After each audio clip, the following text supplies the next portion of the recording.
Com a retomada das atividades comerciais em Goiânia, a partir de amanhã, empresários e trabalhadores seguem com dúvidas quanto aos direitos trabalhistas. Para entender um pouquinho mais sobre este assunto, eu vou falar e como que ficam os contratos também que foram suspensos durante a pandemia. A gente conversa agora com o advogado Fabiano Rodrigues. Boa tarde, muito obrigada pela sua entrevista aqui no TBC1. Boa tarde, tudo bem?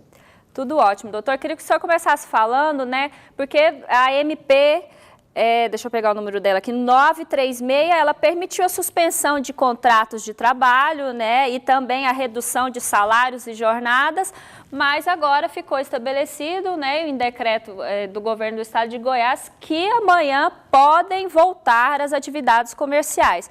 Como que ficam esses contratos, então, que estavam suspensos? Perfeito. Essa medida provisória 936, inclusive, ela já foi convertida em lei, a Lei 14.020, correto? Do início desse mês. De modo que agora, aqueles contratos que estavam suspensos, que estavam com contrato de trabalho reduzido a jornada e o salário, eles podem permanecer. O que tem que se atentar o empregador é que ele poderá convocar o trabalhador naquela hipótese do contrato de trabalho suspenso, a que ele retorne às suas atividades, deverá comunicá-lo com antecedência de 2 dias, ou então, se já vinha trabalhando numa redução e essa empresa entender que há necessidade de que ele volte à jornada integral ou que aumente a jornada dele, por exemplo, vamos supor que estava com uma redução de 70%, e a empresa entende agora que queira fazer 25% de redução da jornada, ela poderá fazê-lo. Mas é importante que as empresas se atentem aos prazos, pois a suspensão do contrato de trabalho é de, no máximo, 60 dias e a redução da jornada e do salário é de, no máximo, 90 dias. Então, não existe nenhuma figura automática que a partir de amanhã todos esses contratos estejam suspensos, né, voltem à vigência anterior, ou também que a situação não possa ser desenhada de uma outra forma. Exemplo de quem tinha um contrato de suspensão, como o senhor bem disse, com 30%, possa avançar para 40% ou reduzir para 10%. Tudo tem que ser negociado diretamente com o empregador? De fato, a retomada, se eu quiser convocar o meu empregado a retornar ao trabalho, isso não há necessidade de anuência de acordo dele. Agora, toda essa negociação de redução, percentual da redução, qual percentual eu vou querer, qual que o funcionário vai aceitar, a lei estabelece sugestões de 25%, 50% e 70%, até mesmo porque é esse o valor que o governo federal vai entrar complementando essa renda que eventualmente for reduzida. Agora, a redução da jornada e do salário, assim como a suspensão, é imprescindível o acordo entre as partes. E agora, falando dos direitos do trabalhador, dos direitos trabalhistas, o que muda? Quais são os impactos na vida desse trabalhador?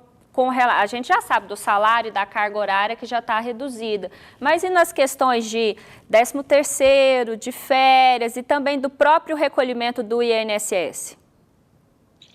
De fato, há um impacto muito grande, Eva, do ponto de vista, principalmente do recolhimento do FGTS e do INSS, onde essas duas obrigações, na hipótese do contrato de trabalho suspenso, essas obrigações não serão mais obrigatórias. Agora, quando eu falo em redução da jornada de trabalho, continua ainda a obrigatoriedade da empresa a realizar esses recolhimentos sobre o valor do salário que ela irá pagar. Aquela contraprestação do benefício emergencial que o governo federal irá pagar não incide INSS, nem tão pouco o próprio FGTS.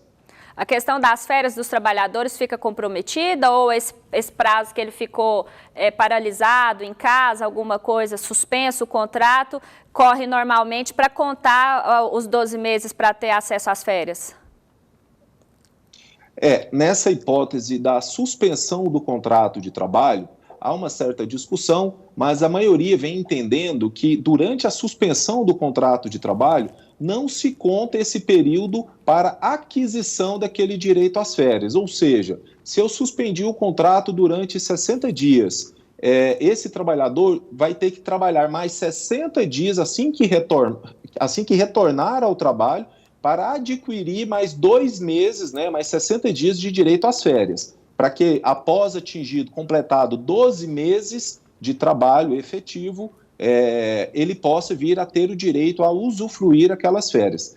Já em relação ao 13º, que você me perguntou anteriormente, há uma certa análise que tem que ser feita. Na suspensão, não se conta também aquele 1/12 a cada mês de contrato de trabalho suspenso. Mas tem uma observação que é importante a gente esclarecer aqui para o nosso público, para os nossos ouvintes, é que a Lei 4.090, que regula a questão do 13º, ela deixa bem claro que vai ser considerado mês trabalhado aquela fração igual ou superior a 15 dias.